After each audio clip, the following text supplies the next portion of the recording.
time with Clyde and nandito nga kami ngayon sa Kidzuna together with ate and mga titas para makapag-play naman si Clyde. And ito nga, ready to go na kami sa loob, so waiting na lang kami na papasukin kami. So while waiting dito sa labas, ayan, makikita nyo naman na super mas excited pa yung mga ate na maglaro sa loob kahit na malalaki na. And nandito na nga kami sa loob, so may mga locker dito. So magpapalit muna kami ng aming medyas. So kailangan naka-medyas pati adults at saka yung mga bata dito. So ayan, waiting yung aming baby boy and habang busy naman sila dyan. Ayan, so sobrang excited niya kanina pumasok natulala na lang siya dyan sa gilid and hindi na nakaalis sa kanyang pwesto. So nag-proceed na kami dito and makikita niyo sobrang lawak ng area dito. Ang daming kids and syempre may mga guardian, may mga parents na kasama yung mga bata dito para may maglo-look over sa kanila. And dito pala guys is 1 child, 1 guardian and ang 1 hour pala dito na binayaran namin is 250. So hindi ko lang sure kung magkano yung mga succeeding hours, kung magkano ang additional. Check nyo na lang sa counter nila if ever na gusto nyo pumunta rito. Dahil nga favorite ni Clyde ang mga balls, so una kami nag-proceed dito sa ball pit area, which is malaki yung area dito guys. And I think nandito yung medyo mga maliliit na bata, 2 years old, 3, 4, or 5. And yung mga balls naman dito guys is hindi naman siya ganun kasakit. Magaan lang din naman siya, pero syempre i-guide pa rin natin yung mga bata kasi minsan hindi maiwasan na nagbabatuhan. Ayan. And pwede ka rin mag-dive dito sa mga balls na to. And maganda rin dito guys is may mga upuan siya dyan sa gilid na pwedeng paghintayan ng mga parents or guardian habang naglalaro yung mga bata dyan. So while waiting, ayan, may pa-selfie muna kaming dalawa dyan. Habang yung isa naming kapatid is siya yung in charge nagbabantay kay Clyde ngayon. So medyo nagsawa na siya dun sa ball pit and dito kami nag-proceed sa may bounce area. Pero hinayaan lang muna namin siya dito na gumapang-gapang, mag-explore para naman ma-develop niya yung kanyang mga motor skills. So dahil yung kanyang tita Karen nga ang in charge magbantay sa kanya, so ayan siya, nakikigapang na rin dyan sa may gilid-gilid. Syempre kailangan talaga ng guardian at bantayan yung mga bata. Kasi minsan hindi maiwasan nagkakabanggaan yung mga bata habang nagtatakbuhan or naglalaro. And then ito nga yung kanilang pinaka-bounce area which is pwede sila ditong tumalon-talon. Ayan, pwede ito para sa mga bata na medyo mas matataas na ang edad. And syempre kailangan pa rin ng guide ng parents kasi minsan nagkakabanggaan sila na hindi naman sinasadya. So itong ang bounce area nila is perfect talaga to sa mga medyo may edad niya. And nakikita nyo naman, ayan, medyo malalaki na nga yung iba dyan. So kung medyo mas maliit or mas bata yung anak ninyo is kailangan i-guide talaga natin sila. So after namin dito sa bounce area, dito naman namin siya dinala sa area ng mga blocks which is pwede rin siya dito mag-play and maganda rito kasi may mga iba't ibang shape yung mga blocks, iba't ibang color na pwede niyang i-explore. So sa mga parents na medyo napapagod ka kasunod sa kanilang mga anak, don't worry kasi may mga upuan dyan sa gilid. Yung iba nga, ayan, nakikita natin, nakahiga na sila dyan habang nagbabantay sila sa mga anak nila. So after dyan, nag-proceed naman kami dito sa area nito and ayan, nakita nga namin yung rocking horse na yan. Pinatry namin siya pasakayin dyan pero hindi niya bet. So nag-proceed siya dito sa ibang area which is dito talaga ma-explore yung mga bata kasi napakarami nilang pwedeng gawin dito. So ito nga yung parang pinaka-cooking area nila or kitchen area.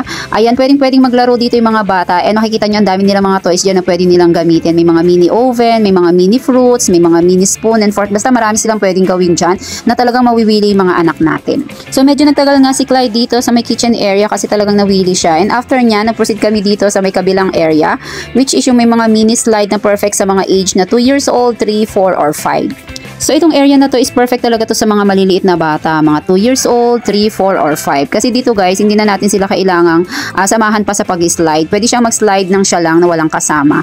And mababa lang naman siya and hindi naman sila masasaktan dito.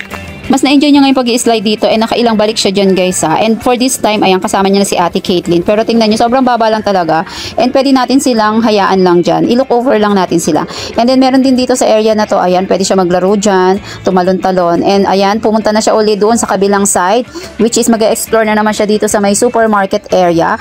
Dito naman sa area na to is marami siyang mga pwedeng i-explore din ng mga fruits, vegetable. Ayan, nakalagay sila and naka-arrange accordingly. Sa area na to guys is talaga matututo yung bata dito mag-identify ng iba't ibang klaseng vegetable, fruits, yung mga colors, ayan.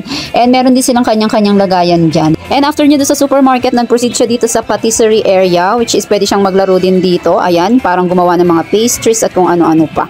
So medyo nagtagal din siya dito kasi talagang nawili siya. May mga mini oven and may mga ibang bata din dito kanina pero this time is solong-solo niya yung area.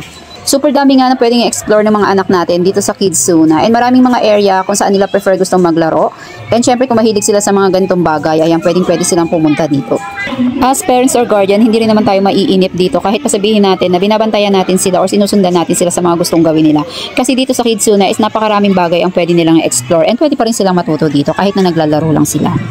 Dito nga sa area nito, itong supermarket stall or kiosk ang laging binabalikan ni Clyde kasi may mga fruits dyan, may mga vegetables, and very colorful talaga na-attract yung mga bata dito. And ang cute pa kasi may mga name or may mga label dyan, and naka-arrange sila accordingly. And tong area to guys is perfect talaga to sa mga 2 years old na bata. Yung mga nag-start pa lang magsalita. And pwede natin silang turuan, ma-identify yung kinds of fruits, vegetables, and syempre yung mga color ng mga ito. And nakakatuwa talaga yung mga batang maliliit kasi sa age nila is marunong na sila mag-explore ng iba't ibang bagay dito sa Kidzuna. And ngayon nandito siya sa may pizza area. Ayan, solong-solo niya rin tong area na to. Kanina kasi medyo maraming bata dyan. So ayan, pindot-pindot siya dyan sa may cashier. Balik na naman siya and kuha na naman siya ng mga kung ano-anong fruits. Ayan. So talagang willing-willing siya dito and sulit na sulit din naman yung 1 hour na paglalaro ni Clyde dito sa Kidzuna. So after dyan, dinala namin siya dito sa kabilang area which is meron dito mga miniature train tracks, may mga playhouses and magnetic boards. So this time, dito kami nagtagal and dito kami nakaupo-upo and hinayaan lang namin siya maglaro dyan and mag-explore ng kung ano-ano dyan. Marami ding bata dito lalo na dito sa mga playhouses. So gustong-gusto nila tong playhouses na to kasi may mga mini doll din dyan sa loob na pwede nilang gamitin. Ayan. So marami siyang ka-playmate dito sa area na to. And itong playhouses na to guys is isa to sa mga magandang palaruan sa mga bata kasi nagkakaroon siya ng social interaction sa ibang mga bata kahit hindi niya kakilala. Pwede siya makipaglaro. And dito nga is ang dami niyang na-explore. So dito sa may bandang dulo, meron diyang playhouse dyan. So solo niya dyan, wala na siya ibang kalaro dyan. And tingnan nyo naman, gusto niya akyatan yung playhouse na yan guys. And tingnan nyo naman sila ate, naglalaro din dyan sa gilid. So willing-willing din sila, diba? Kahit na medyo may edad na talagang gusto pa rin nilang maglaro or mag-explore. So sa area na to is dito na namin inubos yung aming oras bago kami mag-out. So hinayaan na lang namin sila maglaro, mag-explore at puntahan yung mga gusto nilang puntahan at laruin yung mga gusto nilang laruin. So by the way pala guys, bago mag-end yung ating video, kung gusto niyo magpunta dito sa Kidzuna Taguig sa may Vista Mall, mas maganda is magbigay kayo ng allotted time kasi minsan po talaga is sobrang haba ng pila. So minsan puno yung area lalo na pag weekends. So dito sa area na to is dito talaga nagtagal si Clyde hanggang sa naubos na yung time namin dito sa may miniature train na to. So willing-willing siya dito guys. Ayan, paikot-ikot siya. Explore lang siya na explore dyan. So hinayaan lang namin siya dyan maglaro para at least mawili siya. And syempre, babalik na lang kami sa susunod pag may time na naman ulit. And then nag-proceed na siya dito sa kabilang side. Hindi ko alam kung anong name nito or anong klaseng play toy ito. And then after niya, bumalik na lang naman siya doon sa miniature train. So mas bet niya doon. Paikot-ikot lang siya dyan. So syempre, tinitingnan lang namin siya and binabantayan. Malaki rin pala yung area nitong Kidzuna dito sa may Vista Mall Taguig. At kikita nyo naman, ayan yung mga parents and guardian na nagbabantay sa mga bata. So dito sa area nito is advisable lang dito guys yung mga malalaking bata. So hindi pwede dyan yung mga maliliit na bata kasi baka sila mapilayan. Perfect place nga rin pala itong Kidzuna para sa family bonding and syempre kung wala kayong time sa anak ninyo, pwede nyo silang dalhin dito and magkakaroon kayo ng bonding moment or bonding time na makipaglaro sa kanila. And then yan si Ate Caitlin, sinolo niya na nga talaga yung area na yan at wala siyang ka-share. So dito guys sa Kidzuna talagang perfecto para sa mga bata kung gusto nila maglaro, kung naghahanap kayo ng place kung saan sila pwede makapaglaro, makapag-explore, ma-develop yung kanilang mga motor skills is pwede sila dito sa Kidzuna, Vista Mall, Taguig City. So dito sa last part na to, dito na yung area na talagang inubos na namin yung time namin, sinagad-sagad na namin. And hindi nga namin in-expect na super nag-enjoy dito si Clyde. Ayun. Kasi nakikita nyo na yan, pag binabakat-bakat niya yung kamay dyan, makikita mo doon sa kabilang side yung shape ng kanyang kamay. Hindi ko alam kung anong tawag dito, pero talagang super nag-enjoy siya dyan. Kung kailan naman papatapos ng oras namin, doon niya na-feel na talagang yung pag-enjoy sa paglalaro. So dito nga halos ayaw na umalis si Clyde, talagang super nawili siya and natutuwa siya dyan. Hindi ko alam kung anong tawag dito pero pag nilalagay mo yung kamay mo dyan, ayan, makikita mo yung shape ng kamay mo dun sa kabilang side. So kahit yayain namin siya, ayaw niya pang umalis kasi bago to sa paningin niya. So super nag-enjoy talaga siya ngayong araw na to at nakapaglaro siya. So ayan ang aming bonding moment at playtime ni Clyde dito sa Kidzuna Vista Mall, Taguig City. Thank you for watching guys. Until next time. Bye-bye.